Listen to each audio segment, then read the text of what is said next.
UP विधानसभा की कार्यवाही का आज तीसरा दिन रहा। विधानसभा में कैग की रिपोर्ट को लेकर विपक्ष ने निशाना साधा।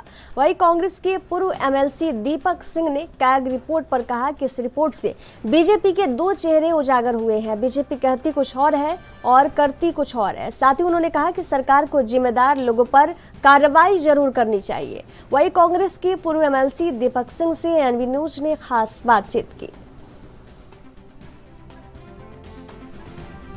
लेकिन कल महालेखा की एक रिपोर्ट आई है, सीएजी की एक रिपोर्ट आई है जिसमें कई विभागों की वित्तीय अनियमितता उजागर हुई है। हमारे साथ ज़्यादा बातचीत करने के लिए कांग्रेस के पूर्व एमएलसी दीपक सिंह जी मौजूद हैं। सर, क्या है ये कैग रिपोर्ट में? देखिए, कई सारी चीज़ों में भाजपा खुद कहती है जीरो टॉलरेंस की, लेकिन अगर देखें जिस तरह से विपक्ष कहता रहा है कि जीरो टॉलरेंस नहीं है, भ्रष्टाचार है, अधिकारियों की सरकार है, वो सीएजी की रिपोर्ट में दिखाई पड़ा है। इसके पूर्व भी मैंने खुद कुंभ मेले को लेकर मुद्दे उठाए थे कि वहाँ स्कूटर से, मोटरसाइकिल से मिट्टी की ढुलाई की गई है, भ्रष्टाचार हुआ है, लेकिन सरकार नहीं मानी। कुंभ की जब रिपोर्ट आई सीएजी की, उसमें वही बात सीएजी ने भ्रष्टाचार को दर्शाया था।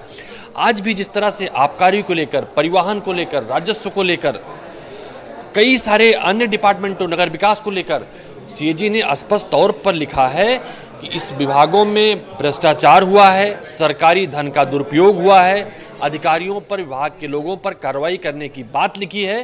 तो मुझे लगता है जीरो टॉलरेंस की बात करने वाली सरकार को कार्रवाई करनी चाहिए, अन्यथा ये माना जाएगा कि जीरो टॉलरेंस की सिर्फ बातें हैं, सच में भ्रष्टाचार को बढ़ावा दिया जा रहा है। आप जब विधान परिषद में विधान परिषद दल के जो नेता थे, तब इस तरह के मुद्दे हमेशा उठाते थे। तब सरकार यही कहते थे कि भ्रष्टाचार मुक्त हो चुका है, पूर्ववर्ती सरकारों में इस तरह के भ्रष्टाचार होते थे। लेकिन अब क्या लग रहा है, आबकारी विभाग में, प्राधिकरण में, नगर निगम में, सबसे महत्वपूर्ण विभाग स्वास्थ्य, चिकित्सा, शिक्षा में बहुत बड़े वित्तीय अनियमितता की बात कही है कैग ने। क्या सरकार को इस पर जाँच करानी चाहिए या नहीं? देखिए, सीधे तौर पर मैंने आज सरकार को कहा है, कल इस पे पत्र भी लिखूंगा मुख्यमंत्री को, और निश्चित रूप से अगर सरकार सच में जीरो टॉलरेंस की बात करती है तो जीरो टॉलरेंस दिखाई पड़ना चाहिए। सरकार को एक्शन में होना चाहिए, भ्रष्टाचारियों पर कार्रवाई करनी चाहिए। अन्यथा उत्तर प्रदेश के लोग यही मान रहे हैं, सरकार जो विकास के लिए पैसे हैं उन्हें अपने प्रचार प्रसार, पर्सनालिटी डेवलपमेंट पे खर्च कर रही है। जो विभाग के अधिकारी हैं, जिन जिन विभागों में भ्रष्टाचार हुआ है, उन विभाग के अधिकारी लूट कर रहे हैं, और उस लूट को लेकर सरकार की मौन उनको समर्थन देती है। योगी सरकार को जिम्मेदार अधिकारियों पर कार्रवाई करनी चाहिए या नहीं करनी चाहिए? क्योंकि इससे पहले भी कैग ने अपनी रिपोर्ट दी थी, लेकिन कोई कार्रवाई नहीं हुई। देखिए, भारतीय जनता पार्टी की वही सरकार है। जब कांग्रेस पार्टी की सरकार थी तो बिना कैग रिपोर्ट के कैग का नाम लेकर आरोप लगाते थे। बहुत सारे मुद्दों पर कोई चीजें स्पष्ट नहीं हो पाई थी।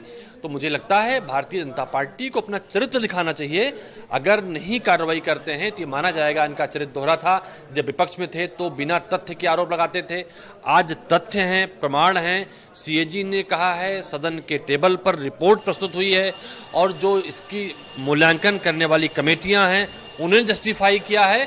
निश्चित रूप से अधिकारियों पर कार्रवाई होनी चाहिए, अन्यथा ये प्रमाणित हो जाएगा कि सरकार अधिकारी परस्त सरकार है, अधिकारियों के इशारे, अधिकारियों के साथ चलने वाली सरकार है, जीरो टॉलरेंस सरकार नहीं है। सदन में कैग रिपोर्ट को लेकर कांग्रेस का क्या रुख रहेगा, क्या करेगी कांग्रेस?